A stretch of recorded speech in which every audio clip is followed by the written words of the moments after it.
Perdido al sur del mundo, el archipiélago que forma las Islas Malvinas fue en 1982 testigo de una guerra impensada, en la que un país sin historial reciente en guerras enfrentaba a una de las potencias más grandes del mundo. Las batallas se llevaron en tierra, en el mar y en el aire. El mundo se llevó varias sorpresas, pero definitivamente la batalla aérea se llevó gran parte de las miradas. Las arriesgadas maniobras de la aviación argentina y los inéditos modos de ataque hicieron que luego de esta guerra los protocolos de defensa naval cambiaran para siempre. 1982 Malvinas, la guerra desde el aire. Por 150 años los reclamos se realizaron de forma pacífica y diplomática. Sin embargo, en 1982 Argentina decide recuperarlas por la fuerza.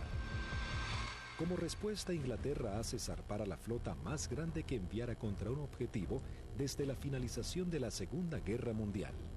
La Royal Navy y sus modernos Harrier enfrentarían a la aviación argentina y bombardearían objetivos terrestres en las islas.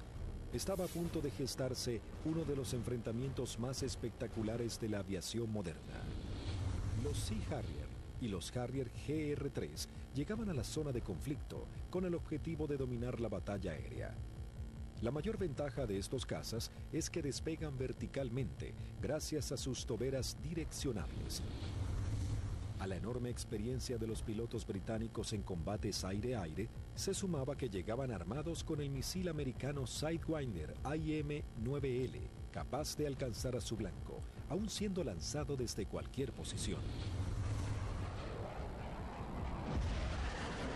Argentina se preparaba para enfrentar a las fuerzas de tareas británicas con diferentes aviones que había adquirido en los últimos 40 años. Si bien tecnológicamente estaba muy lejos del ejército británico, los pilotos tenían confianza en su desempeño.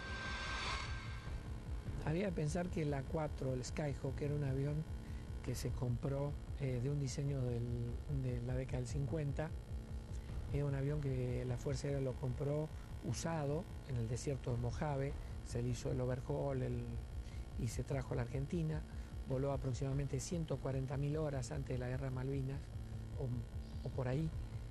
O sea que es un avión que tuvimos muchísima experiencia. La flota de la Fuerza Aérea Argentina estaba compuesta por las máquinas que para el momento eran antiguas. En 1955 había iniciado un plan de renovación de sus cazas y bombarderos pesados. Los primeros que habían llegado al país luego de implementar esta política fueron los bombarderos Canberra, que para aquel momento contaban con un sistema de armas de vanguardia. Y en Inglaterra surgió una polémica, pues había algún sector que quería vender y tener a la Argentina como un cliente de equipo militar, operaciones comerciales que eran muy rentables, muy redituables, pero un sector del Foreign Office se opuso terminantemente porque consideraban que ese era un riesgo y que la Argentina, con aviones como el Canberra, podía o estaría en condiciones de intentar ocupar las posesiones inglesas en el Atlántico Sur y en la Antártida, básicamente las Islas Malvinas, ya en el año 55. La mayoría llevábamos muchos años en la unidad, habíamos tenido un adiestramiento muy bueno, muy adecuado. Para nosotros esto era como participar en uno de los tantos ejercicios que se hacían, ¿no es cierto?, en esa época, y se simulaban operaciones reales, con lo cual teníamos un adiestramiento muy bueno y aparte un conocimiento mutuo entre las tripulaciones muy bueno, ¿no es cierto?, y aparte un espíritu realmente que nunca decayó. En la década de los 60, la Fuerza Aérea adquiere el cazabombardero A4 Skyhawk, de manufactura americana. La Fuerza Aérea Argentina comenzó a recibir sus primeros A4 en 1966 y 1974 se adquirió un nuevo lote de 25 Skyhawks A4C. La Fuerza Aérea Argentina también contaba con un avión de combate de fabricación nacional, IA-58 Pucará. Una docena de cazas a reacción Mirage 3 que habían sido adquiridos con la finalidad de proveer defensa aérea a la ciudad de Buenos Aires también estaban al servicio de las batallas aéreas. 39 aviones Dagger de origen israelí, su principal función era la cobertura aérea y el bombardero. En 1972, la aviación naval argentina adquirió un lote de 16 Skyhawks A4Q, que fueron destinados a la tercera escuadrilla de caza y ataque con asiento en la base aeronaval de Comandante Espora. La tercera de caza y ataque con Skyhawk había desarrollado numerosas técnicas o tácticas propias para atacar naves a mar abierto. Era una unidad, de ese punto de vista, muy experimentada y reconocida inclusive por su capacidad. Estos Skyhawks, a diferencia del A4B y C, se caracterizaban por ser un sistema de armas capaz de operar desde el portaaviones argentino 25 de mayo. Pero para finales de 1981, los veteranos Skyhawks habían llegado al límite de la vida útil y la escuadrilla estaba a punto de pasar a retiro. Estaba pasando la escuadrilla por uno de sus peores momentos de la historia. Mejor dicho, el peor momento de la historia. 7 de los 10 aviones que contaba la escuadrilla estaban fisurados. Y eso significaba el cambio de las alas para poder seguir volando con seguridad. Algunos se pudieron cambiar, 2 de ellos se cambiaron el ala, pero los otros, los menos afectados, volaron con el larguero fisurado durante todo el conflicto. Y con respecto a los cohetes eyectores de asiento, también se ordenó que mientras durasen las operaciones no se iban a considerar vencidos esos cohetes, así que volamos con los cohetes de eyección vencidos. Así que el material nos encontraba a principios del 82 con solamente 3 aviones en servicio y que podían volar gracias a que la Fuerza Aérea nos había facilitado en préstamo 3 cohetes eyectores de asiento. Eso sumado a las falencias que ya se veían arrastrando de a tiempo, como los cañones de 20 milímetros que se trababan y que nunca fueron cambiados como pedíamos por los cañones DEFA de 30 milímetros que tanto éxito habían tenido los israelíes con su incorporación. Siempre tuvo apoyo la escuadrilla, pero llegaba un momento de transición.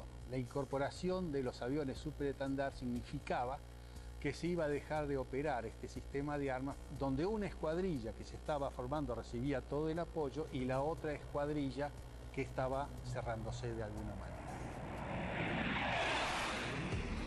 Finalmente, la Armada Argentina acababa de adquirir una nueva tecnología francesa, el cazabombardero embarcado Super Étendard, capaz de lanzar el misil AM-39 Exocet, concebido para ataques a unidades de superficie.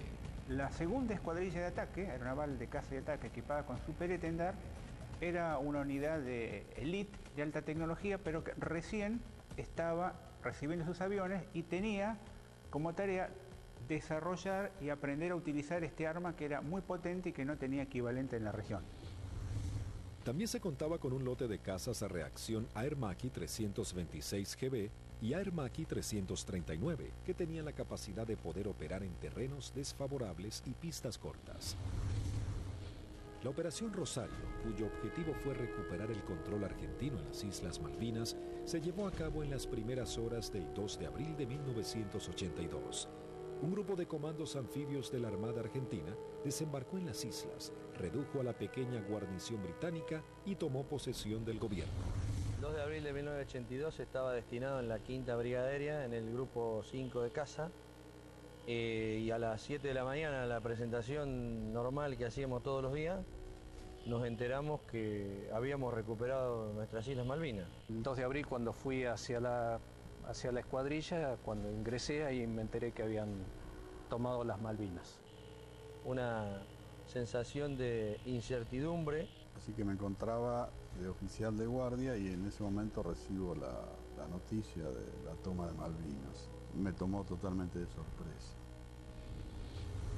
Bueno, yo pertenecía al escuadrón 1A4C, que tenía su asiento en la ciudad de Mendoza. Estábamos haciendo unas prácticas en la base de Río Gallegos. Era una práctica usual que tenía la Fuerza Aérea en aquellos años de desplegar escuadrones, se llamaban escuadrones móviles, al sur de nuestro país, como para que todo el personal estuviera adiestrado y conociendo un área de un posible conflicto.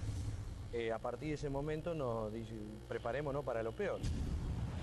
Tras el estupor mundial y el fracaso en las negociaciones, el gobierno de Margaret Thatcher envía su flota al sur de Sudamérica.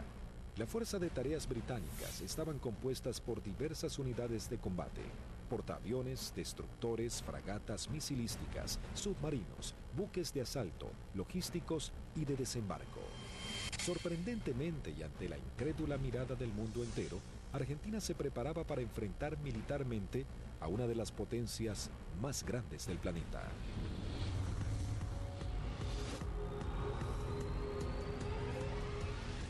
Los pilotos argentinos tuvieron un veloz entrenamiento para aprender a neutralizar objetivos navales sin ser derribados. La operación exigía sortear los sistemas de detección y defensa de los buques para poder aproximarse al blanco y lanzar sus bombas por encima del mismo. Había que equilibrar la inferioridad tecnológica con la capacidad humana.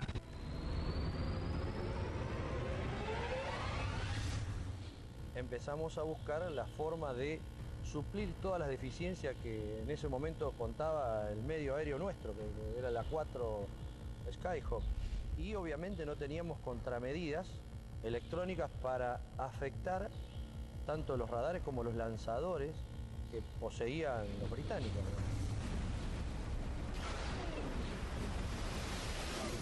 Los misiles que tenían desde 30 kilómetros, desde 20 kilómetros, 15 kilómetros y a partir de ahí cañones o armamento liviano, digamos. O sea, tenían una defensa muy grande para un solo elemento que podía ser un destructor, digamos.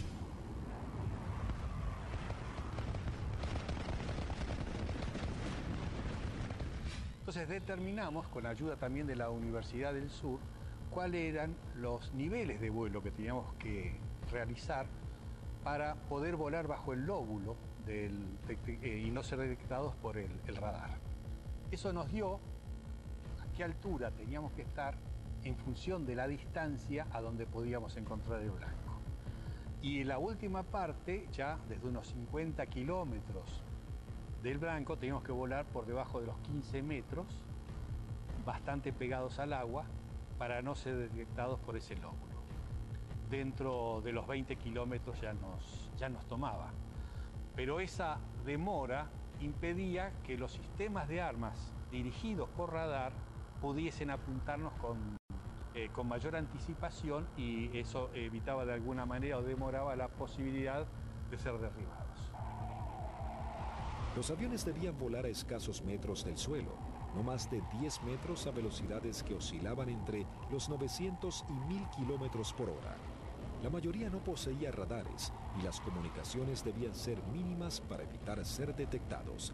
Las maniobras eran realmente arriesgadas, pero parecía ser la única forma de poder enfrentar a la moderna flota británica. El adiestramiento de vuelo rasante era complejo y arriesgado. En el mar no había ninguna referencia visual de la altura en que se encontraba. Los A4B y A4C no contaban con un radioaltímetro, instrumento fundamental que mide la altura en la que se encuentra el avión con respecto a la superficie del suelo. El instinto y el oficio pasaron a ser herramientas vitales para los pilotos. Durante la práctica le tratábamos de decir al guía que volara más bajo, hasta tanto perdiéramos la vista del horizonte mar y ya empezaba a entrar en el efecto suelo, del mar, digamos, empezaba a cabalgar sobre la turbulencia que producía el aire, digamos, cerca del mar. El armamento que utilizaba la Fuerza Aérea estaba compuesto por diferentes bombas antiguas, paradójicamente de origen británico. Y nosotros usábamos una bomba inglesa, la ANM65A1, de 1000 libras, una bomba del Avro Lincoln, inglesa, de demolición de manzanas, que la devolvimos con muchísimo cariño, y sin costo, como decía alguno. Paralelamente a los entrenamientos y mientras la flota británica se acercaba más y más, la Armada comenzaba una carrera contra el tiempo intentando de poner en servicio 8 de sus Skyhawks. También los técnicos buscaban poner en funcionamiento los escasos misiles Exocet que habían llegado al país antes del retiro francés. Hasta ese momento esta tecnología solo había sido probada en polígonos de tiro por sus fabricantes. Nos dan la orden de la posibilidad de poner a punto el diálogo entre lo que era el sistema nuevo del Super estándar con el misil M39. Cuando conectamos todo aquí en el país, el sistema no funcionaba porque eran un avión con un corazón de la época del 80 con las valijas de test que eran de la época del 70.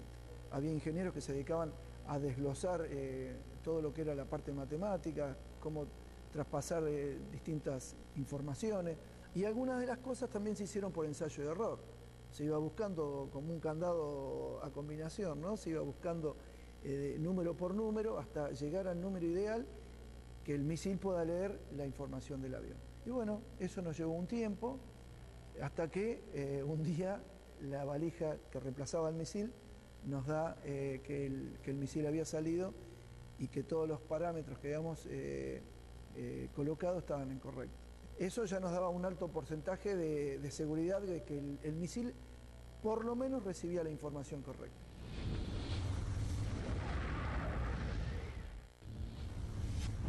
El 25 de abril la flota británica llega a la zona y realiza sus primeras operaciones bombardeando las islas Georgias del Sur y retomando su control. 5 días después, el 1 de mayo, tiene lugar el inicio de los enfrentamientos en las Islas Malvinas y comienza la batalla aérea. 2 bombarderos Avro Vulcan británicos despegaron de las Islas Ascensión con la intención de dejar fuera de servicio la pista de Puerto Argentino. Al enterarse de la noticia en los aeródromos de Río Gallegos, Río Grande y San Julián, las secciones interceptoras se preparan para entrar en acción. 2 Dagger de la primera sección de Río Gallegos regresan al continente sin haber encontrado ningún objetivo. Una segunda sección de Dagger de la base de Río Grande es la primera en hacer contacto con aviones Harrier británicos. Al despegar hicieron contacto con el radar Malvinas, operado por la Fuerza Aérea Argentina. Con un alcance de 300 kilómetros a la redonda, se convertía en los ojos de los pilotos. A través de ellos podían saber qué aeronaves había en el teatro de operaciones.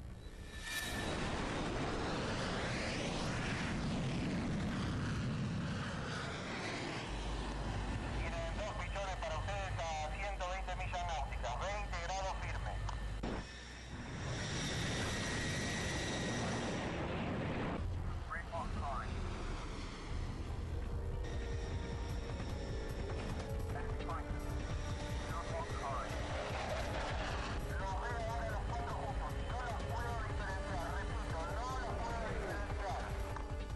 Los 4 interceptores comienzan a dar giros buscándose unos a otros, los argentinos con 22.000 pies y los Harrier 4.000 pies más abajo. Ahora los tienen a 9 millas de frente y a 1 milla al costado derecho.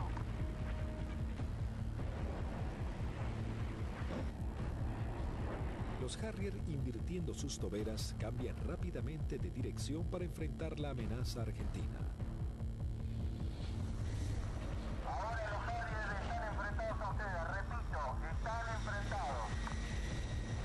Los Harrier se niegan a tomar altura para enfrentar a los argentinos, ya que los Dagger tienen un mejor desempeño en altura. Tampoco los argentinos descienden a donde el Harrier corre con ventajas. Por esta razón no se produjo combate alguno. Esa misma tarde se produce la primera baja cuando el primer teniente Ardiles, en uno de los Dagger, armado con misiles Chaffir y cañones, pone rumbo solitario a las islas.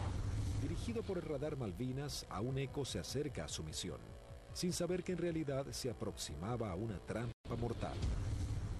Lo que erróneamente el radar detectó como un objetivo eran 2 Sea Harriers en formación cerrada. Al descubrir la amenaza argentina, uno de los Sea Harrier se coloca como señuelo, mientras el otro maniobra para colocarse por detrás.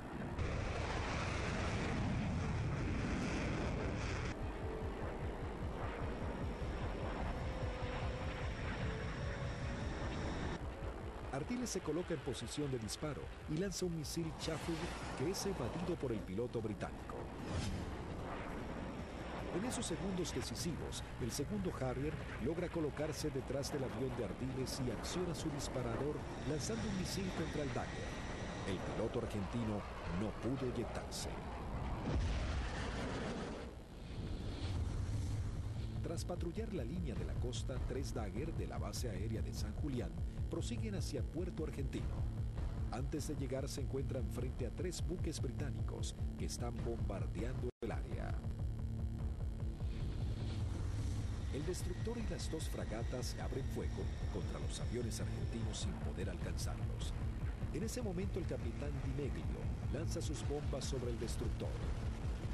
Luego los Dagger inician el escape mientras una patrulla de Harrier va a su encuentro. Los aviones británicos abortan inmediatamente su ataque cuando 2 Dagger armados con misiles se interponen entre ellos y la escuadrilla para facilitar el escape de los argentinos. El 1 de mayo habían comenzado las hostilidades y ambos bandos mostraban todo su poderío y el valor de sus pilotos. Era el bautismo de fuego para la Fuerza Aérea Argentina.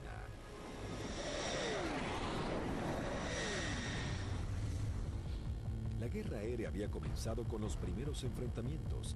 Los británicos entraban su base de operaciones en la isla Ascensión y desde los portaaviones Hermes e Invencible. El objetivo principal era inutilizar la pista de Puerto Argentino, así dificultar las comunicaciones entre la isla y el continente, comprometiendo las posibilidades de los pilotos argentinos. La pista fue desde ese momento uno de los blancos principales de los Vulcan y los Harriers británicos. La primera baja en la pista es el mismo 1 de mayo, cuando los Sea Harrier bombardean al Pucará del teniente Yukik, alcanzando a su piloto y gran parte del personal que trabaja en el lugar. Fue el primer contacto con la guerra en sí, digamos, ¿no es cierto?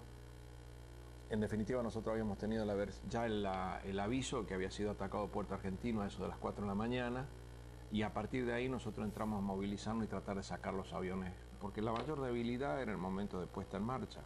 Es decir, uno estaba sentado y había gente que estaban apoyando en la puesta en marcha del avión, que también la inexperiencia por ahí, uno se pregunta por qué había tanta gente, pero todo con el ánimo de colaborar y que los tiempos para que saliera lo más rápido posible fuera corto.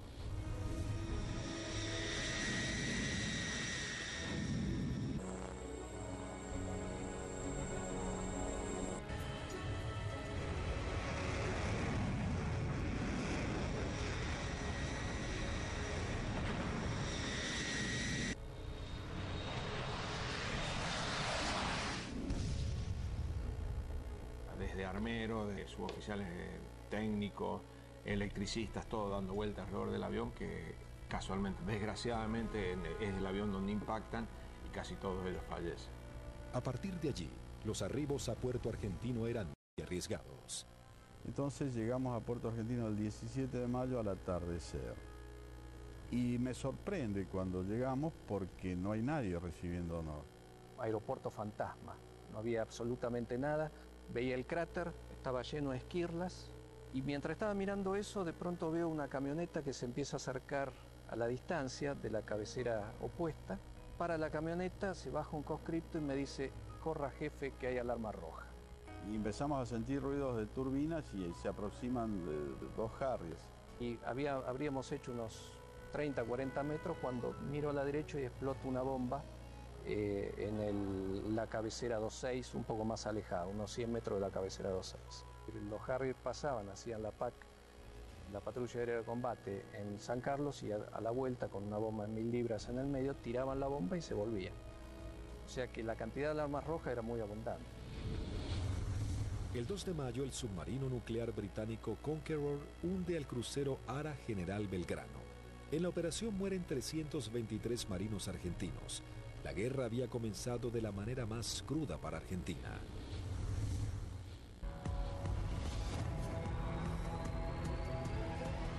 Mientras Argentina buscaba reponerse del hundimiento del crucero General Belgrano y los británicos comenzaban a familiarizarse con el lugar y el clima adverso de la región, la guerra del aire se encrudecía cada vez más.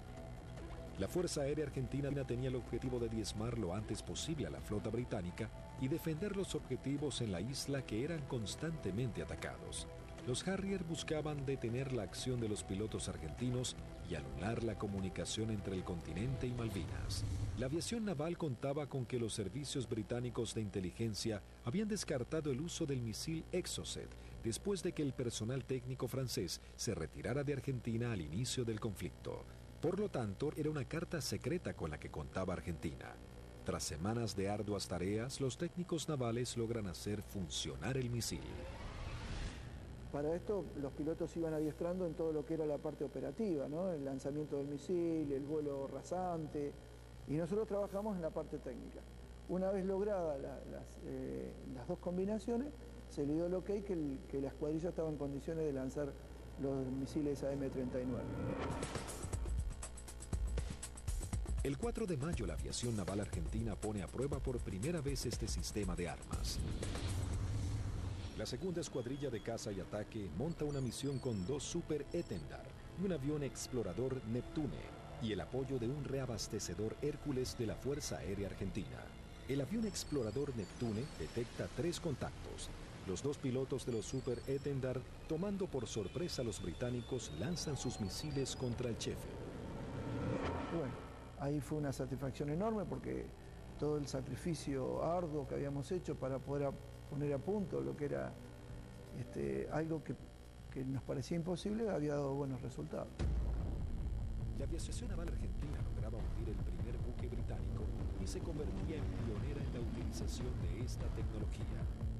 El extremo entrenamiento comenzaba dando esperanzas a los pilotos argentinos. Tras días de bombardeos y cañoneos sobre los puestos argentinos en las islas, las réplicas de los soldados y los pilotos argentinos, los ingleses habían logrado interrumpir las rutas de contacto entre los puestos y la base argentina. La comida comenzaba a escasear en la vanguardia y el clima bajaba abruptamente. Los pilotos argentinos patrullaban el aire en busca del lugar exacto en el que los ingleses buscarían hacerse a tierra. Y a partir de ese 1 de mayo, a través de todas las acciones que realizó el escuadrón y los escuadrones de otros sistemas de armas, se iba degradando tanto el material como el personal, íbamos perdiendo camaradas en forma permanente. Entonces es como que el cerco se iba estrechando cada vez más. Finalmente, el 21 de mayo, comenzaba la última etapa de la guerra con el desembarco en la bahía de San Carlos. Con la colaboración del comandante Ewing Southby Taylor, quien conocía el lugar por haber prestado servicios en Malvinas, el general Jeremy Moore había decidido que ese era el lugar ideal para su desembarco. Los primeros avances de las lanchas de desembarco habían sido positivos. El lugar no estaba minado y parecía que sería un arribo relativamente sencillo. Pero con las primeras luces de la mañana, el teniente primero Carlos Daniel Esteban visualiza uno de los barcos y da aviso. Una Hermaki 339 de la aviación naval realiza un vuelo de reconocimiento por la zona. Ni bien superé las primeras alturas, donde están las posiciones del batallón 5, ya comencé a observar acciones de combate. Había un helicóptero incendiándose, tropa de infantería desparramada corriendo por el campo y un helicóptero dándole apoyo. El aviador naval ingresa al estrecho de San Carlos, divisa un helicóptero en vuelo estacionario para alertar sobre posibles ataques aéreos. Me preparo para atacar ese helicóptero y ya me preparo para disparar. Observo todo el despliegue naval inglés sobre el establecimiento San Carlos. Rápidamente descubre que en el lugar había por lo menos media docena de buques ingleses. Con el piloto inglés nos alcanzamos a mirar. En ese momento recién él me ve. Kripa realiza un brusco giro a la izquierda, pasando a escasos metros del helicóptero. El helicóptero de la Fuerza de Tareas Británica alerta a los buques advirtiéndoles que un jet argentino va hacia ellos. Maniobrando su Hermaki, Kripa somete a su avión a varias G negativas, respondiendo de manera efectiva. Una vez que entro en la corrida de tiro, el buque comienza a tirarme. Yo con cañones y cohetes solamente podía producirle daños muy pequeños, entonces mi intención era tratar de dejarlo fuera de servicio al buque, es decir, atacar todo su sistema de radares, de radios, antenas. Volando en forma rasante se coloca en posición de disparo contra el primer buque que cruza frente a su mira de tiro.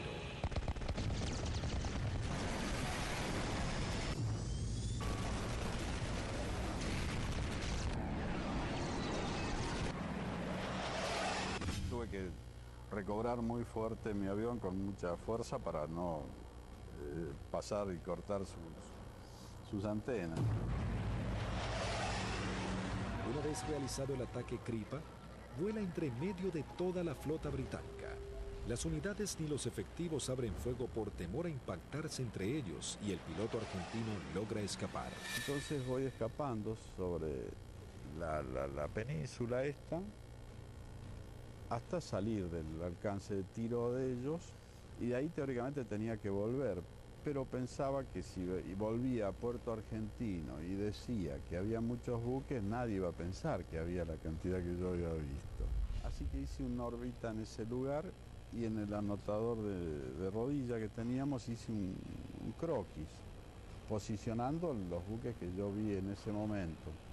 Escuchamos que se aproximaba el Kripa con el avión. Yo cuando voy aproximándome pedí que fueran preparando armamento. Cortó motor y el avión seguía desplazándose cuando ya se había bajado, y ahí comentó todo lo que había visto, muy a las apuradas obviamente. Me cargan en una camioneta y me llevan al comando a que yo pase la información que tenía. Tras su arribo al aeropuerto de Malvinas y pasar un informe detallado de la situación, todas las unidades aéreas de la Armada y la Fuerza Aérea Argentina se preparan para realizar ataques a los objetivos navales que se encuentran en la zona de desembarco. 30 minutos después llegó el primer ataque del continente, compuesto de una formación de 6 Dagger. El objetivo es el Antrim. Una de las bombas no estalla y queda alojada en la popa de la embarcación. Así logran dejarlo fuera de combate. En este ataque también es averiada la fragata Broadsword con disparos de cañón.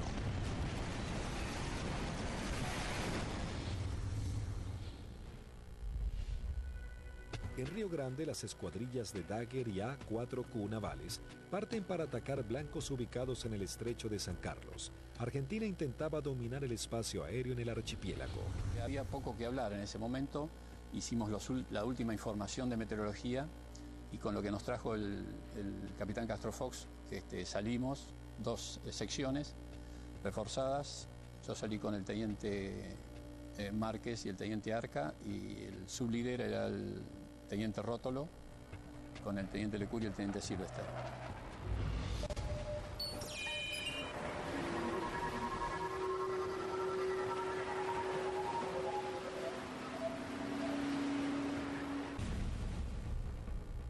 Tres Dagger logran atacar a la fragata Arden lanzándole sus bombas de 500 kilogramos.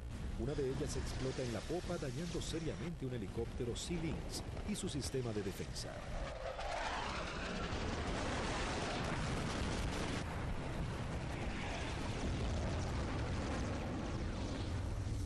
En ese instante, 3 A-4Q navales se aproximan en vuelo rasante a la bahía Ruiz Puente en búsqueda de algún blanco.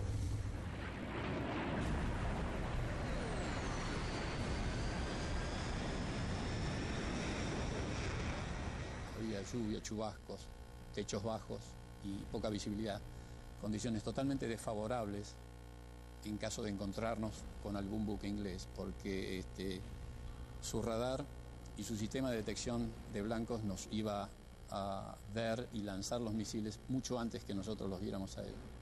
Los Skyhawk detectan visualmente a la fragata Arden visiblemente averiada.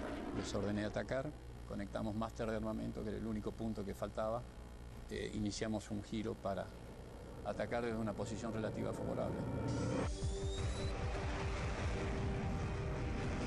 Los 3 A-4Q navales se aproximan en vuelo rasante a 900 kilómetros por hora. El teniente Márquez, quien vuela último, ve el impacto producido por una de las bombas de 250 kilogramos del capitán Alberto Filippi, que da de lleno en la popa, elevando una gran bola de humo y esquirlas.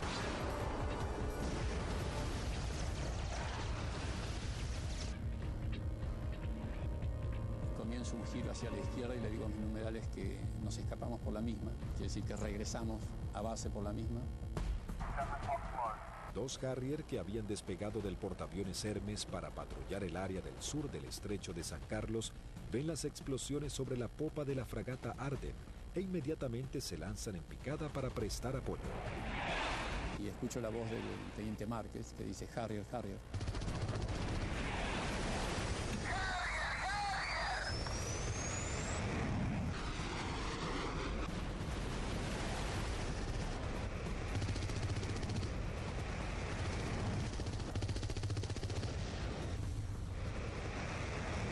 Mientras el otro Harrier va tras el A4Q del capitán Filippi y le lanza un misil Sidewinder.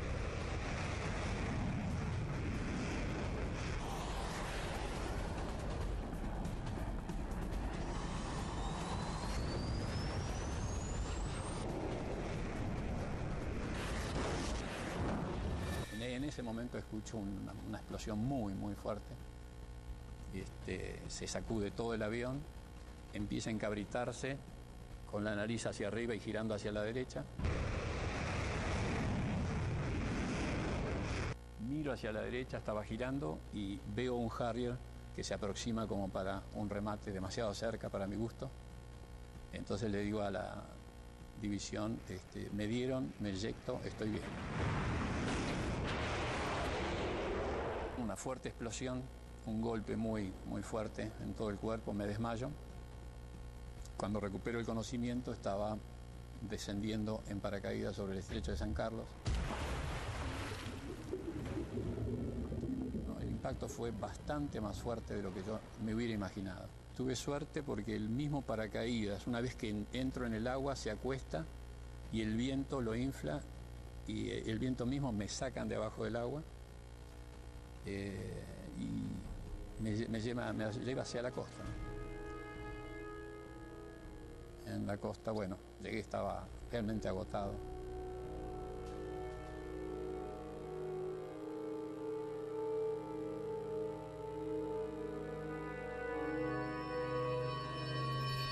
La fragata Arden, con daños de importancia, también es señalada como el blanco de la nueva escuadrilla que se acerca a la zona. Llegamos al borde de la bahía y vimos un destructor en el medio, una fragata para nosotros tipo 21 en el medio del canal, y esa fue la que señalé y esa fue la que atacamos. El teniente Rótolo dice a babor y vimos a lo que después supimos que era la Arden en el medio del canal, del estrecho. Y sobre eso giramos inmediatamente. Y ya pegado al agua practicamos un zigzagueo que hacíamos bastante violento a baja altura para evitar que los controles de tiro nos pudieran concentrar el tiro sobre nosotros.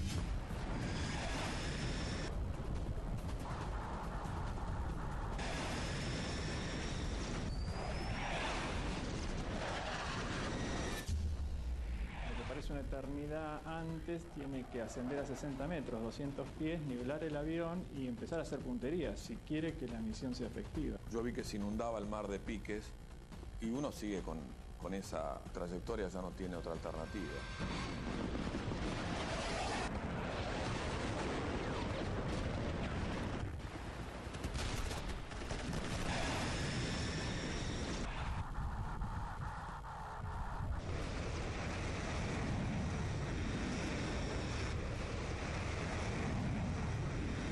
Yo vi el lanzamiento de teniente Rótolo, horquillando el blanco, 2 bombas antes, 2 bombas después, y sobre las columnas de sus explosiones, de la explosión de sus bombas, lancé yo las mías.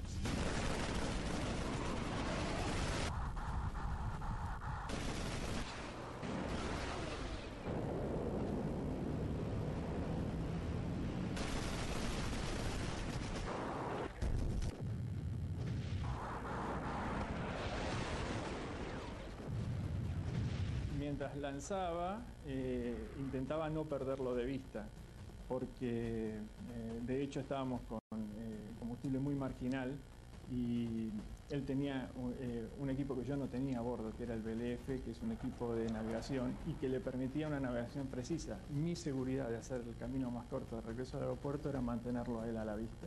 A pesar de todo el fragor del ataque, alcancé a decirle, rompo por derecha y me voy por el morro del costado, y al poco tiempo un silencio, y poco a poco fueron apareciendo. Primero Lecur, después Sylvester. Y ahí nos volvimos a juntar.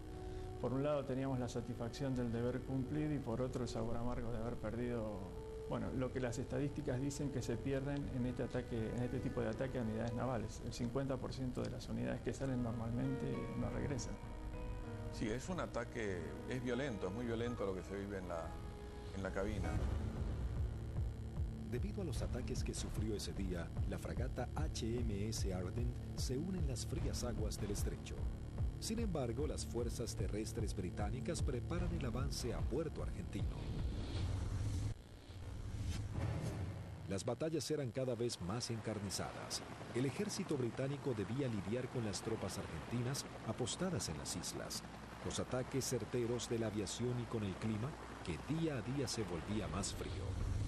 El 23 de mayo se desata un nuevo ataque contra otra de las unidades de superficie claves de la Fuerza de Tareas Británica. Esta vez el blanco es otra fragata clase 21, la Antelope. El primer ataque a los buques en San Carlos comienza poco después de las 9 de la mañana con escuadrillas de Skyhawks navales y de la Fuerza Aérea. Una segunda escuadrilla de 4 Skyhawks A4B de la Fuerza Aérea Argentina se abre paso a través del fuego antiaéreo y de los misiles. Los A4B a cargo del primer teniente Luciano Guadagnini y el alférez Gómez se dirigen hacia la fragata Antelope para atacarla. Guadagnini inicia su corrida de ataque, lanza su bomba y es alcanzado. El impacto deja a su avión fuera de control, pero el piloto logra enderezar su A4, aunque no pudo evitar la colisión contra el mástil de la fragata. El piloto no alcanza a eyectarse antes del impacto.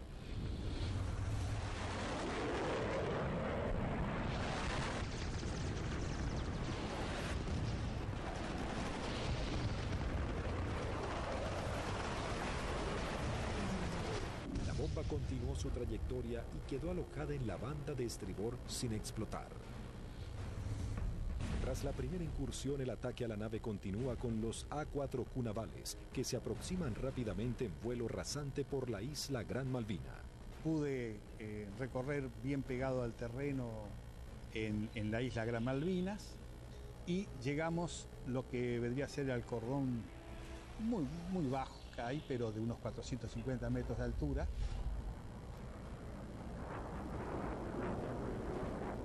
Tuve que descender para poder ir hacia la altura de lanzamiento, que son unos 100 metros, y el primer buque que vi en la bahía San Carlos era una fragata de tipo 21, tenía un helicóptero en popa, recuerdo, y me dirijo hacia ella como el primer blanco que había observado. La zona de operación estaba totalmente clara, con sol, despejado y el mar muy calmo.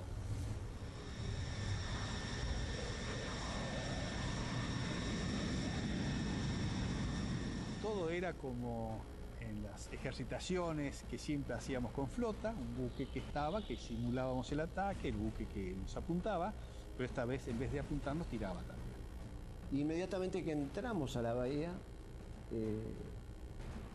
empezaron a tirar. Y tiraban ya de tierra, se veían los fogonazos, sobre todo de la derecha y del frente.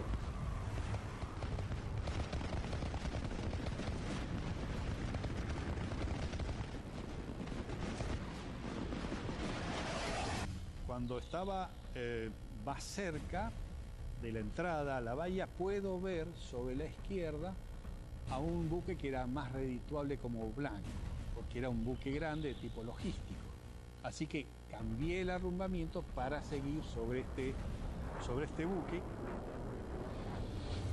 un momento dado quise tirar cañones porque tiraban de todos lados y salieron 2 disparos y se me trabaron los cañones.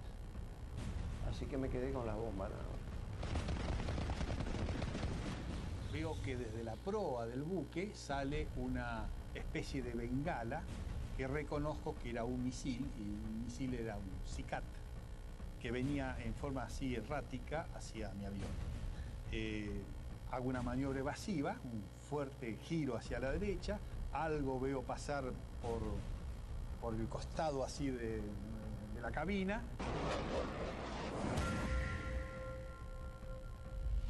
Pero evidentemente el misil ese me había sacado en la corrida de puntería, que si bien no me derriba, logra el objetivo de que yo no pueda lanzar con mayor precisión las bombas y evidentemente mi salva fue larga. Habían borrado las matrículas de los buques, así que se veía un buque gris clarito sin poder identificar qué buque era. Cuando paso lanzo, eran 2.000 libras de peso que largaba en un instante, el avión hace una cabreada, quiere subir, impido que subo y cuando miro adelante estaban tirando de todos lados.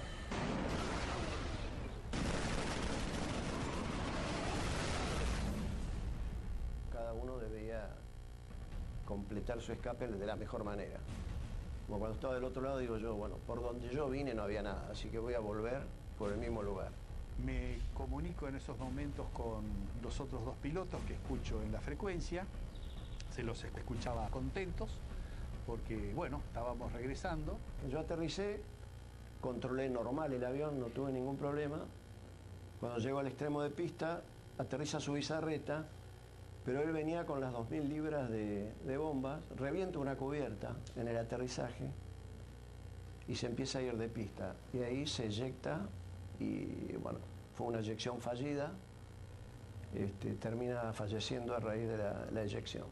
Así que cuando salgo a los 600 metros, tenía la pista adelante, me dicen que aterrice del lado derecho, le pregunto por qué, me dicen que aterrice del lado derecho nuevamente, reafirman y bueno, cumplo esa orden de aterrizar sobre el lado derecho y en la carrera de aterrizaje veo que había un A4 que estaba en pilón, apoyado sobre la nariz, el tren principal de la nariz y sin la cabina.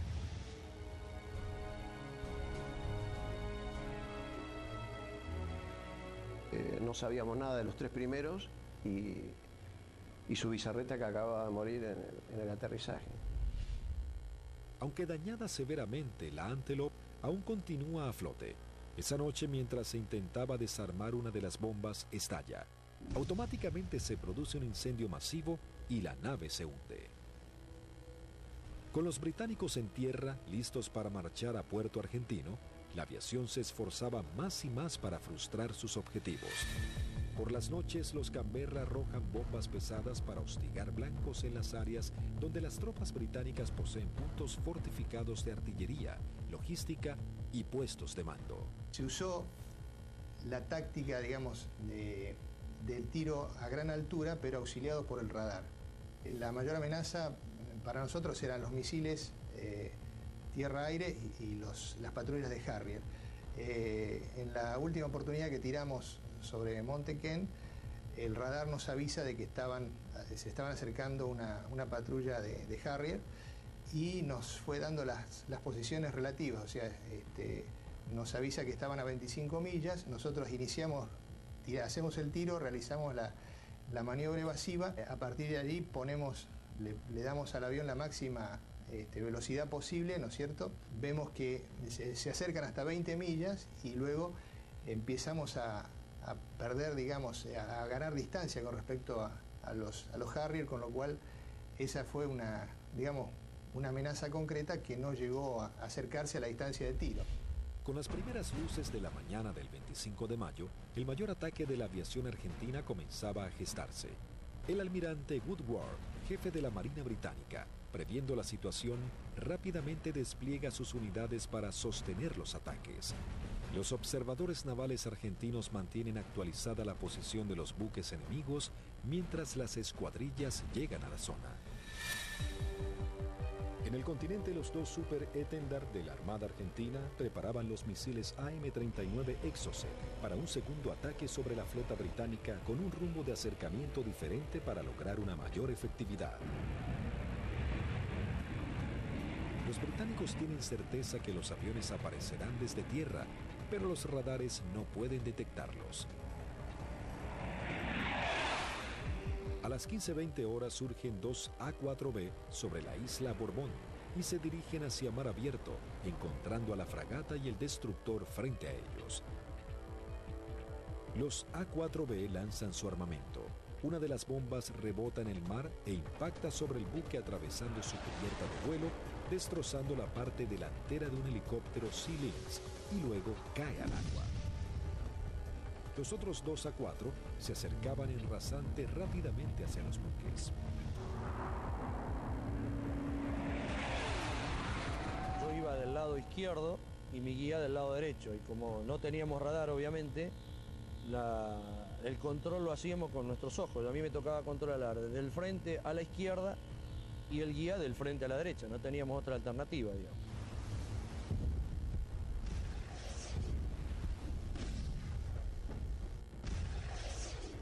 Y le digo, a la izquierda están. Así como estaba mirando, le digo, a la izquierda están al guía, y saco la vista y lo miro para ver qué iba a hacer. Acuérdense que nosotros veníamos bien pegados al agua, rasante. Veo al guía, lo miro, y la maniobra que hace él es instantánea. Cuando escucha una sugerencia que le digo, a la izquierda están, pone viraje a la izquierda violentamente buscando el blanco.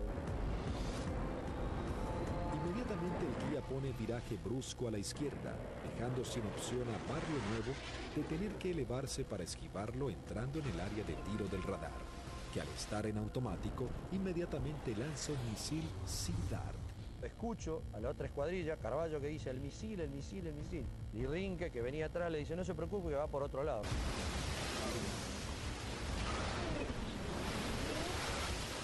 Claro, no iba para ellos. Salía hacia la derecha para nuestros aviones, digamos, y para mi avión. Entonces. El misil Sea Dart necesita un tiempo para nivelarse e ir tras su blanco. Como los aviones argentinos ya estaban muy cerca del blanco, lograron pasar por debajo sin que éste pueda derribarlos. Dije, bueno, ahora por tiempo no me va a alcanzar más, porque yo iba aproximadamente a 900, 950 kilómetros por hora, y el misil iba ya a 1.6, 1.8 de Mach, hasta que girara y todo, aproximadamente volaba, calculan, alrededor de un minuto 10. No nos alcanzaba más, digamos.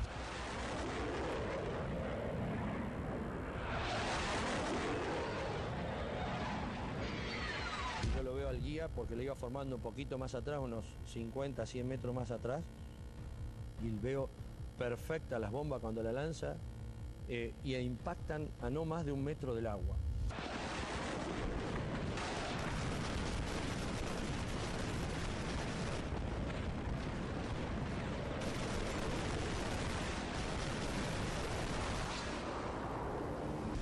De inmediato se desata un incendio incontrolable, corte de las comunicaciones, electricidad y pérdida completa del control de la nave. Cuando aterrizamos en Río Gallegos, estaban columnas de mecánicos, los primeros 200, 300 metros con banderas, saludándonos. Dijimos, yo pensaba, mirá qué bien, estaban festejando el 25 de mayo, digo, contento que volvemos los 4 aviones, espectacular, bárbaro. Y cuando vamos a la plataforma para estacionar, vemos que hasta que el jefe de escuadrón viene a recibirnos y algunos pilotos. Yo no entendía nada, y yo como era el último avión, yo no me preocupé. Y cuando bajo, el jefe de escuadrón me maltrató. ¿Qué hizo? ¿Qué hizo usted, Alfredo? Yo le digo, el avión está en servicio, le digo, puede volar, no lo rompí, no hice nada. Le digo, está bárbaro. No, pero ¿qué hizo? Y ya me agarra de la solapa, eso no me lo olvido más. Así de la campera, de lo que le quedaba del chaleco salvavidas, y le dice, ¿pero qué hizo, señor? No sé, me despeiné en el vuelo, le digo, estoy desilustrado, no tengo ni idea. No, ¿qué hizo? Acaban de hundir un buque en 20 minutos. 19 hombres sucumben inmediatamente en el ataque y se hunde 20 minutos después de ser alcanzada. Al mismo tiempo que los A4B de la Fuerza Aérea ponen rumbo al continente, un Hércules de la Fuerza Aérea Argentina reabastece al este de las Islas Malvinas a 2 Super Étendard de la aviación naval. Ellos ya están preparados para un nuevo ataque con misiles Exocet.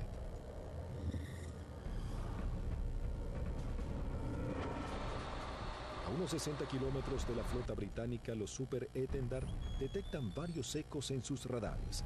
Eligen los más grandes y mientras toman altura de lanzamiento, los datos son transmitidos a sus misiles de manera automática.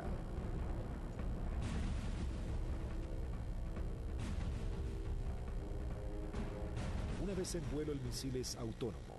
Ya tiene los datos del objetivo cargados en su memoria y se dirige a casi el doble de la velocidad del sonido a escasos metros del agua.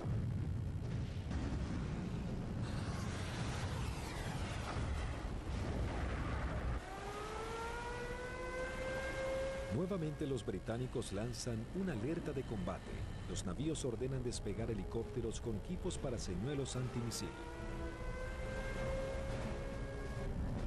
Uno de los Exocet impacta en el buque e inmediatamente se desata un incendio que destruye elementos vitales para la operación anfibia que se desarrolla en San Carlos.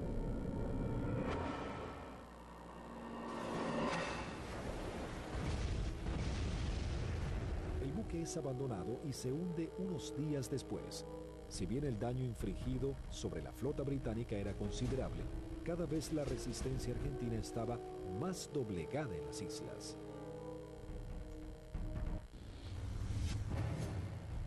La guerra llegaba a su nivel más desesperante con las bajas temperaturas. Las tropas británicas se preparaban para avanzar por tierra. Sin embargo, los soldados argentinos apostados en las islas no cedían posiciones y los bombardeos aéreos azotaban a la flota británica. Las fuerzas argentinas, visiblemente cercadas en Darwin, resistían con el apoyo de la aviación. El 28 de mayo se proyectó atacar a las posiciones inglesas con los aviones IA-58 Pucará, que desde el 21 de mayo estaban asentados en Puerto Argentino. Conocíamos bastante la zona porque era la zona misma donde nosotros habíamos operado antes, es decir, a los alrededores de lo que habíamos utilizado como campo de aterrizaje nuestro, era la zona donde ya estaban los ingleses aproximándose hacia el pueblito donde estaba la base, digamos, lo que quedaba de la base. Yo alcanzo a ver algo que se mueve, levanto y hago una ráfaga de cohetes, siento una voz en la frecuencia de mi radio que me dice desde tierra, en Darwin, siga tirando que están ahí, siga tirando que están ahí. Y ahí empiezo a sentir yo disparos también que me empiezan a impactar en el avión.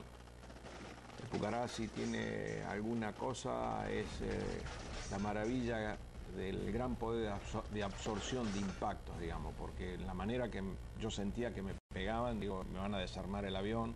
Yo trato de salir, como los impactos que me pegaban eran casi todos del lado derecho, quiero salir virar el avión hacia la izquierda y ahí el avión ya no me responde. Bueno, entonces ahí tomo la decisión de eyectarme. Muy bajo, yo ya estaba, creo que no más de 15, 20 metros del suelo. La sensación de estar colgado en un paracaídas no la tengo porque fue como si hiciera un salto desde un techo al suelo, porque fue todo demasiado rápido. Tengo grabado en la memoria que pasa el avión abajo mío todavía y el agujero a través de la cúpula por donde había salido el asiento. Y todavía que le siguen tirando, porque se ven trazantes que van hacia el avión. No vi si el paracaídas se abrió, no sé, no supe nada. Ya me encontré en el suelo y enredado intenté salir corriendo y ahí me enredo en los cordones del paracaídas, que caigo, me vuelvo a levantar y tratándome de sacarme el paracaídas y pues ahí ya me agarran dos ingleses, me apuntan y se me acabó la historia, digamos. Con las bajas temperaturas, los plazos eran cada vez más cortos y los ingleses buscaban generar un desenlace rápido. La Fuerza de Tareas Británica intenta cerrar su cerco sobre Puerto Argentino. Para lograr este cometido se organiza un desembarco anfibio apoyado de unidades navales en la zona de Puerto Fitzroy el 8 de junio. La Fuerza Aérea Argentina recibe la información del movimiento de dos buques de desembarco británicos. Rápidamente se preparan para lo que sería el día más negro de la flota. Se lanzan desde el continente dos escuadrillas de A-4B, dos de M5 Dagger, listas para el ataque a objetivos navales, y una tercera armada con cañones para diversión. La primera escuadrilla de A-4B divisa y bombardea el buque de desembarco Sir Galahad. También se bombardea la costa en donde los ingleses comenzaban a llegar.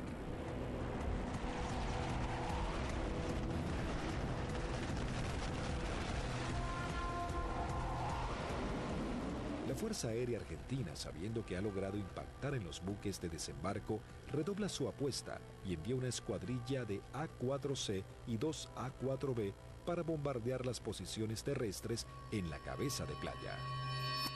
El día 8 de junio se me avisa por la mañana temprano de que, bueno, era uno de los seleccionados para que esa tarde, a través de un avión Learjet, pudiéramos volar hacia Mendoza y poder visitar a nuestras familias. Pero claro, antes de poder alcanzar esa meta había que realizar una misión, entonces todo cambia un poquito el ángulo de cómo uno está viendo esa misión. Por supuesto que nadie hablaba, ¿no? Todo en ese momento estaba muy consustanciado con sus cosas íntimas, recordando a la familia, bueno, recordando a algunos camaradas que también habían caído. Así que, bueno, uno ya, ese es el último momento que uno tiene como para pensar en uno mismo y en pensar en sus familiares. Siempre nos despedíamos de los compañeros que se quedaban y el abrazo era interminable y como si fuera la última vez, ya que no éramos kamikaze como nos dijeron, sino que teníamos conciencia de los riesgos y que las chances siempre eran muy escasas para sobrevivir. Una característica que teníamos siempre en nuestra unidad es que el personal de mecánicos que preparaba nuestros aviones y armaba nuestros aviones se ponía siempre al costado de ambos lados de la pista, con banderas argentinas, con los trapos con que limpiaba el avión, con lo que tuviera, con la campera, como para saludarnos y darnos ánimo. A las 15 horas parten hacia las islas las primeras 2 escuadrillas de A-4B compuestas por 3 aviones cada una. Por diferentes inconvenientes, deben regresar 2 aeronaves al continente y debido a que solo un avión cuenta con el instrumento navegador, se juntaron todos quedando una formación de 4 Skyhawks. Previo abastecimiento, llegaron hasta las islas, donde descendieron a escasos metros del mar para no ser detectados. Aquí fue la primera complicación que observé.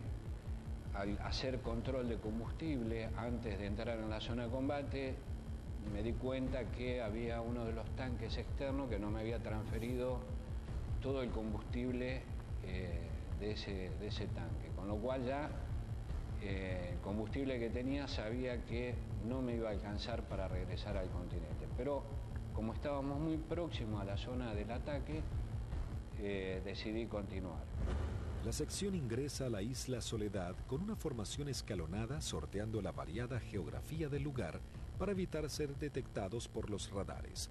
Los pilotos saben que no cuentan con el factor sorpresa y que serán recibidos con un intenso fuego antiaéreo. Realmente dantesco, a pesar de que ya teníamos todos experiencia de que nos tiraran, pero era dantesco ver la cantidad de proyectiles 20 milímetros, 30 milímetros, artillería antiaérea y misiles de diversos tipos. Los A4 sobrepasan las defensas aéreas y se dirigen rumbo a Bahía Agradable. En ese momento sucede algo inesperado para Sánchez.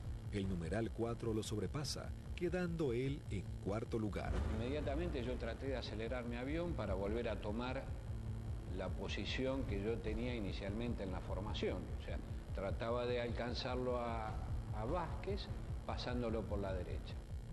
2 Sea Harrier del Escuadrón 800 giran en círculo sobre Fitzroy.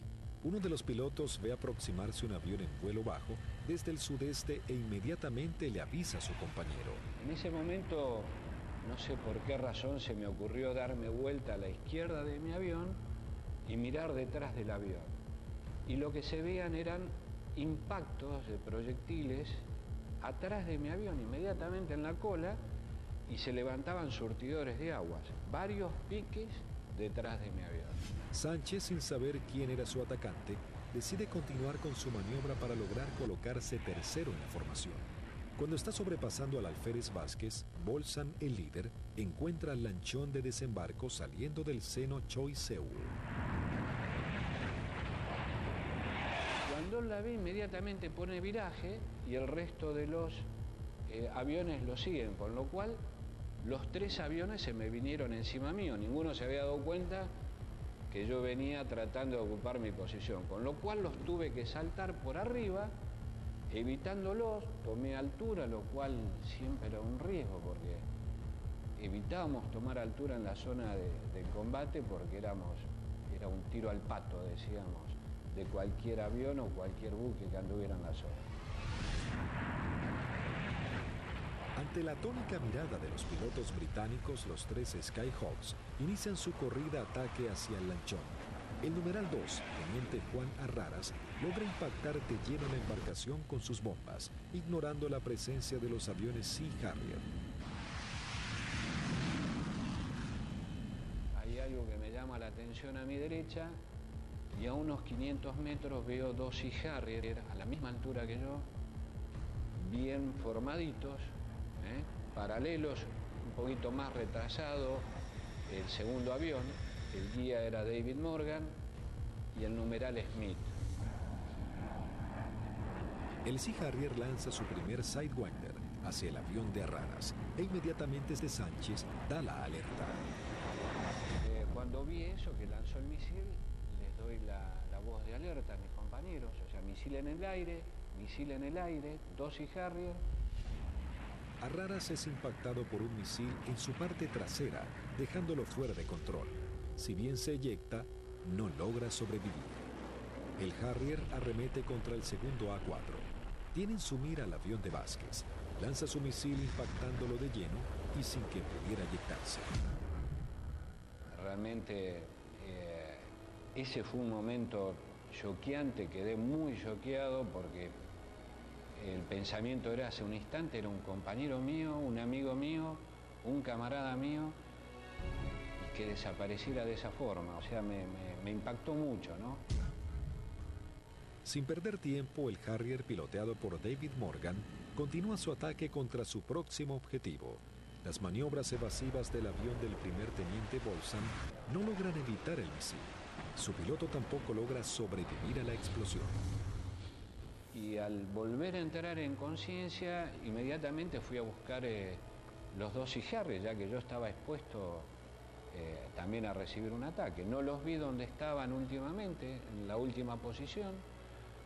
Se me ocurrió mirar para arriba y ahí es que veo un Sea Harrier que empieza a hacer, baja su nariz para iniciar el ataque a donde yo estaba en ese momento posicionado. Tras el ataque, el único A4 sobreviviente, en inferioridad de condiciones para entrar en combate, decide desprenderse de todo el peso extra y emprender un escape pegado al mar acompañado de maniobras evasivas. Estaba realmente muy estresado, muy choqueado, con lo cual había cosas que estaba descuidando, entre ellas el combustible. Cuando me di cuenta realmente no me alcanzaba para llegar, excepto a Puerto Argentino, no llegaba a ningún lado. Lo primero que hice fue tomar altura, independientemente de que anduvieran los Sea Harrier, ya no importaba mucho, moría de una forma o iba a morir de la otra, así que... Sánchez toma altura y reduce su potencia de motor a fin de economizar el gasto de combustible, aunque queda expuesto a cualquier tipo de ataque. Mientras tanto, la sección de A4C entraba en la zona de combate atacando el personal que desembarcaba en la costa de Bahía Agradable. Ahí nos encontramos con los barcos humeando, muy próximos a la playa, y un enjambre de hombres que estaba desembarcando y que iba trasladando todos los pertrechos hacia la playa.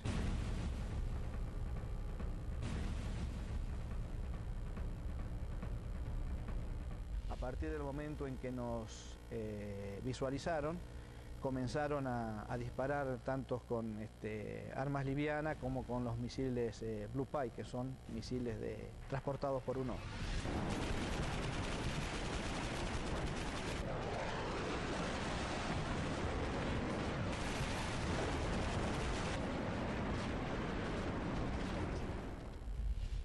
Tuve la oportunidad de esquivar 2, girando un poco el avión y poniendo pedal, tratando de evitar. Pasaron algunos por arriba y algunos por abajo.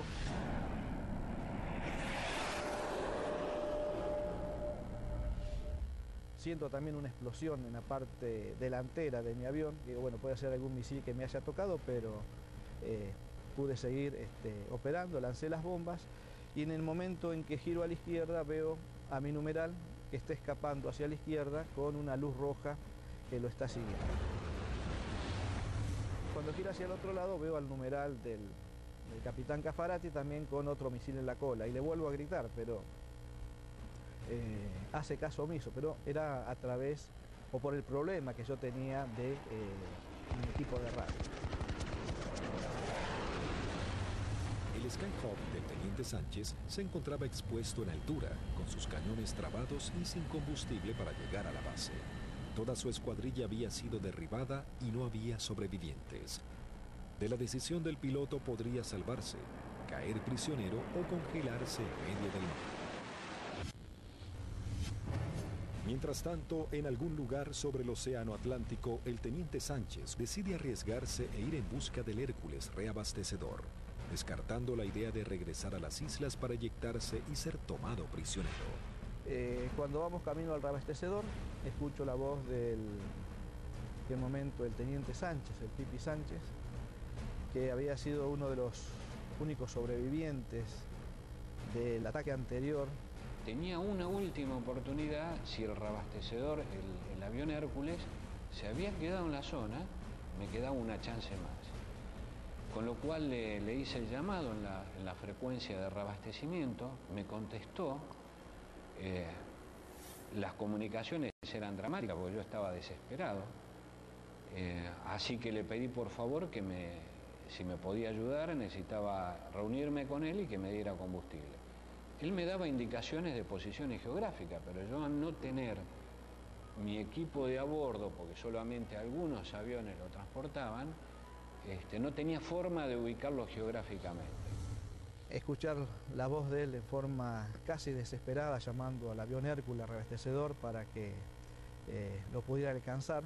La tripulación era el vicecomoro Cano y el capitán Rubik.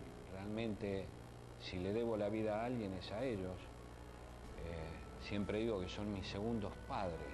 La situación era que la última vez que vi el indicador de combustible no me quedaban más de 400 litros, que prácticamente no da para nada, realmente no daba para nada. Con lo cual dejé de verlo porque lo único que hacía era producirme más estrés por no estar acoplado al Hércules. La tripulación del Hércules, en un gesto heroico, se aproxima bastante a las islas y le da la tranquilidad de decirle, quédate tranquilo, pibe, que ya estamos yendo para allá.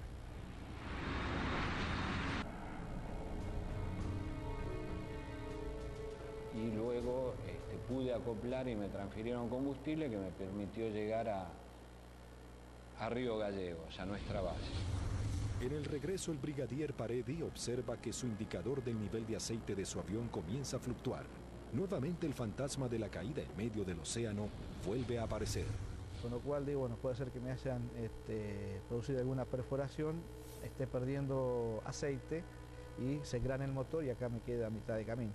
Lo único que atiné fue a sacar mi libreta de control de procedimiento, donde tenía una foto de mi señor y mis hijos, para echarle una última mirada, para decir, bueno, por lo menos están en mi recuerdo hasta el último momento. Afortunadamente el indicador, después de eso, no sé si fue mi familia o Dios que me dio una mano, esto se acomodó y pudimos llegar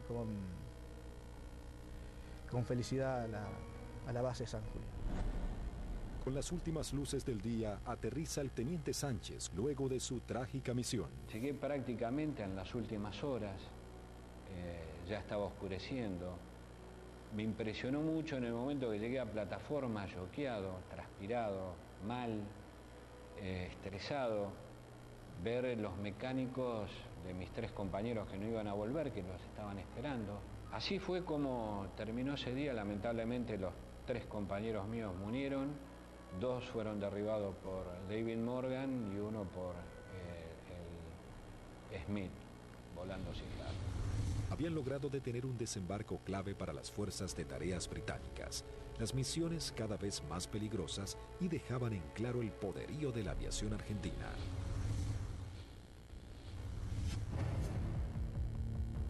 La guerra terminaba, sin embargo las misiones de la Fuerza Aérea eran cada vez más arriesgadas. El 13 de junio, a horas de finalmente firmar la dimisión argentina, comienza a tomar forma un ataque que podría haber cambiado el curso de la batalla final por las Islas Malvinas. El día 13 de junio, que fue ataque objetivo terrestre, en principio cuando comenzó el conflicto del Atlántico Sur, los pilotos teníamos cierta aprehensión a los ataques a objetivos navales, ¿no? Porque la fragata tenía de todo para defenderse. Cuando fue avanzando el conflicto y llegamos ya casi a los finales y los ingleses ya tenían buenas posiciones tomadas en tierra, realmente se complicaba el ataque a objetivo terrestre porque estaban las defensas terrestres, las aéreas y encima las navales, había que sortear todas.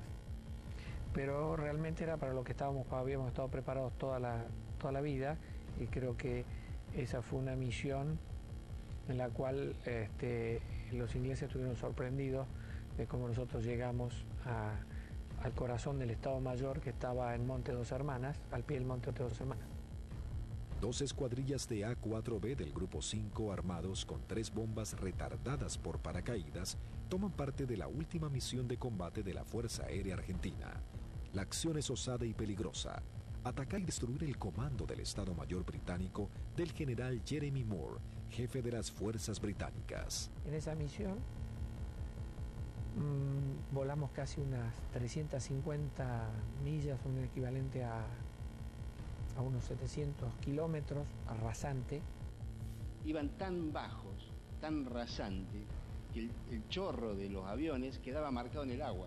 Entonces me resultaba más fácil seguirlos. Y ahí escuchamos al radar Malvinas, que salió en frecuencia y preguntaba: ¿hay alguien en frecuencia? Fue la primera vez que en mucho tiempo que el jefe de escuadrilla rompió el silencio de radio, el capitán Varela, y dijo: los nenes. Muy bien, dice radar Malvinas. Yo tengo, no los tengo, pero tengo una PAC al norte, 2 aviones, etcétera, etcétera. Tengo una al sur, tengo una al oeste y tengo una al este. Le volvió a preguntar el capitán: ¿usted nos ve? El radar Malvinas le dijo: no. Entonces ellos tampoco. A las 12 horas del mediodía, las 2 escuadrillas ingresan al área de Malvinas para dirigirse a su blanco. Cuando estábamos sobrepasando el acantilado, vimos que estaba posado ahí un helicóptero, un Sea Lynx, británico, que son los que lo usaban ellos como de vedores. Y yo pienso que ese helicóptero informó la posición nuestra, informó la entrada nuestra a la isla. Inmediatamente de eso el radar Malvinas empezó a dirigir al aire, dar todos los movimientos a las PAC. Todas las PAC iban concentrándose hacia el lugar de nuestra ruta. Los A-4B toman vuelo rasante máximo, en formación cerrada, pegándose contra el terreno para evadirse de los Harrier que venían a derribarlos. El jefe de escuadrilla observó un soldado inglés con su casco y su fusil que subía una colina y lo encontró de frente al avión. Evidentemente estábamos volando muy bajo. Varela iba como siguiendo el terreno, volando bajo, y por momentos se perdía de vista. Cruzamos esa pequeña loma y por delante nuestro había un campamento muy prolijo con unos shelters y una veintena de helicópteros aterrizados en ese sitio, y un despliegue de gente. Los 4 Skyhawks logran sortear el terreno y llegan al corazón del Estado Mayor británico. Hasta que escucho tirar, dice Varela, tirar. Y veo ahí veo los fogonazos de los 4 bombardeos que hicieron cada uno de los aviones. Los A-4B se dirigen directamente al cuartel general y lanzan sus bombas. En medio del caos e improvisando la defensa, el general Moore escapa del ataque. Pude ver el impacto de los helicópteros en marcha y el impacto de los cañones nuestros, una mancha marrón que iba pegando en cada uno de las puertas del helicóptero. Yo era la primera experiencia que tenía de haber tirado tan cerca. Incluso uno de los helicópteros despega y, digamos, nos pone el rotor de frente al avión. La segunda escuadrilla al mando del teniente Cepera entra en acción realizando un segundo ataque sobre los cuarteles de Muga. Cuando yo veo ese escenario, ordeno a mi escuadrilla tirar en ese lugar, ya sobrepasado el ataque de Varela, más adelante. Tiramos las bombas y bueno, vamos a salir. Yo salgo, sigo la línea de vuelo y venía un helicóptero, un Siquín, cruzando de mi derecha a izquierda. Y empecé a disparar a ojo, pero como la munición es trazante, me quedaba marcado por dónde iba la munición, entonces yo veía y movía el comando como para que barrerlo al helicóptero con la munición.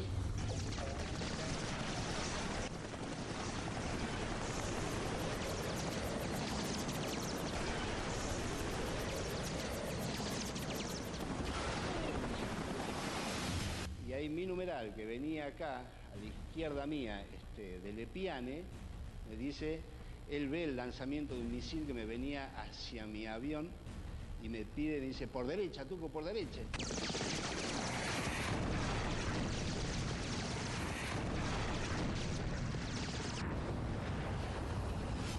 Decidimos salir en forma individual, atravesando las islas, con regreso al continente, proa San Julián. Los A4B emprenden su regreso al continente volando rasante. Algunos de ellos con averías deben ascender para economizar combustible. Las situaciones individuales de los pilotos se vuelven complejas. Utilizo mi avión y veo a mi derecha, abajo a mi derecha, una sombra de un avión, de un perfil de un avión. Es decir, uy, es un Harrier. Me viene siguiendo un Harrier. Entonces ahí empiezo a hacer maniobras evasivas de viraje de máxima performance, de mucha G, tanto para izquierda como para derecha. Izquierda para derecha. Y cada vez que nivelaba el avión, veía, estaba la sombra. Digo, pero este Cristo no se va. Digo, ¿cómo hago para sacármelo de encima? Miraba por el espejo, miraba por el otro espejo, miraba para atrás, parecía una lechuza, daba la vuelta a la cabeza así, miraba por un lado, miraba por el otro y estaba la sombra ahí. Era mi avión, era la sombra de mi avión. Empecé como a tranquilizarme, yo mismo me hablaba, me decía, tranquilízate Tuco, porque así no podés seguir, no podés, estaba muy nervioso, estaba como que por el momento temblaba, no sé, una sensación muy rara de ese momento vivido ahí. El numeral 2 de la escuadrilla que nos seguía empezó a perder combustible, notar que perdía combustible en forma muy grande. Ese fue el alférez de Lepiane. Otro momento terrible de esa misión, cuando el piano me pregunta si qué hacía. Imagínate, el alférez me dice que voy al reabastecedor o me eyecto en la isla. Una decisión que yo, por más jefe de escuadrilla que fuera en ese momento, yo no la podía tomar, porque decidir sobre la vida de un camarada y de un amigo era muy difícil. Dije, Piano, encomendate en Dios, pedirle a Dios que te ayude y decidí vos, no me lo pidas a mí, por favor, decidí vos. Ya sabíamos que como estaba, y con las transmisiones que recibíamos, no volvía al continente.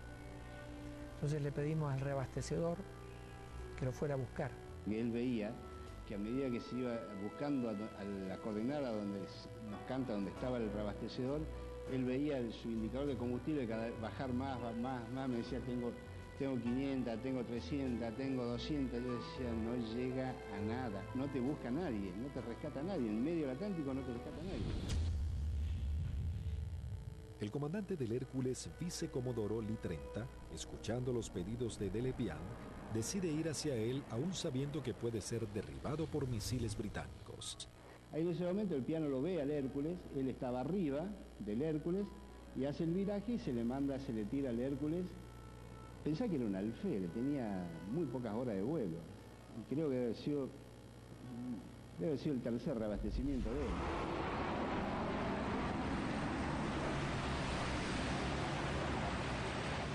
Ahí el reabastecedor se arrimó a las islas en un acto de arrojo terrible, ascendió, lo buscó lo encontró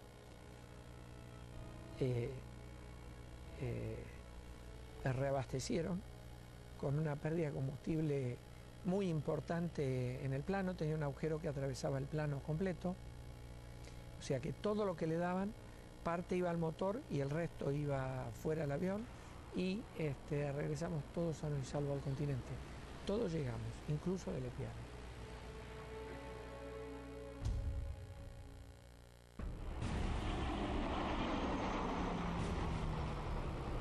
Ese fue un factor importantísimo en el desarrollo de la guerra, el tema del reabastecimiento. Nosotros estábamos muy compenetrados y nos entendíamos muy bien con los pilotos, las tripulaciones de Hércules, y fue uno de los secretos mejor guardados de la guerra y en la cual le dio la posibilidad de éxito a muchas misiones de la fuerza, fue que los ingleses nunca pudieron encontrar dónde hacíamos los reabastecimientos. Buscaron por todos lados, nunca encontraron un Hércules haciendo el abastecimiento. Las misiones extremadamente peligrosas en las que se embarcaban los pilotos eran los últimos actos heroicos de una guerra que ya llegaba a su fin. El 14 de junio de 1982, las tropas británicas finalmente ingresan en Puerto Argentino y se firma la rendición argentina. El general Mario Benjamín Menéndez, jefe de las guarniciones argentinas en las islas, le informa a su par británico que solo puede responder por sus unidades en Malvinas. El general Moore insiste en la necesidad imprescindible de interrumpir las acciones y Menéndez le reitera su falta de control sobre la Fuerza Aérea y la aviación naval, pero le garantiza que no efectuará ningún pedido de misiones. Moore comenta sus experiencias en San Carlos y Monte Kent, donde noche a noche eran bombardeados por los Canberra, y agrega que el día anterior había salvado su vida por un minuto al ser atacados por aviones A-4B. El conflicto deja a los británicos con su flota desmantelada y no es posible proseguir con las operaciones navales. En ese momento, si alguien le pone un valor en números, y un avión que no valía más de $50.000, y una fragata CL-42 valía $550 millones puesta en el puerto. O sea que si uno hace números, realmente no resiste mucho análisis. La guerra económica la ganó la Fuerza Aérea Argentina, desde ese punto de vista, ¿no? Y la Armada con sus A4, porque eran aviones viejos que nadie calculó que tenían la capacidad de hacer el daño a una de las primeras flotas del mundo. Bueno, creo que hicimos bien los deberes. Hicimos aquello para lo cual estábamos adiestrados y creo que lo hicimos bien. Yo creo que esa es la demostración más grande del profesionalismo y de la cadena que hace que ese hombre, en definitiva el último eslabón, llegue y cumpla con su objetivo. Pero hay un montón de gente atrás y que todos han demostrado ampliamente su valía y convencimiento por la fuerza y en definitiva por la nación. El escuadrón, a pesar de que tuvimos muchas bajas, tuvo el espíritu y las ganas de seguir combatiendo y defender algo que era nuestro. Lo realmente importante es el vínculo que uno genera con el camarada que va a entrar en combate junto a uno, que va a arriesgar su vida con uno del cual va a depender de mí y yo voy a depender de él. La voluntad y el deseo de poder cumplir con la misión y cumplir con ese juramento que en algún momento hicimos cuando éramos cadetes, de defender la bandera y la patria hasta perder la vida. 36 aviadores de la Fuerza Aérea Argentina y 4 de la Aviación Naval Argentina perecieron en operaciones de combate y accidentes. Primero y fundamental, el mejor recuerdo para aquellos que dieron todo, que es fundamentalmente la vida de aquellos que no volvieron. Es el gran honor para mí de haber haber conocido héroes vivos. Eso yo creo que es el mayor honor que he tenido, que me ha permitido la vida.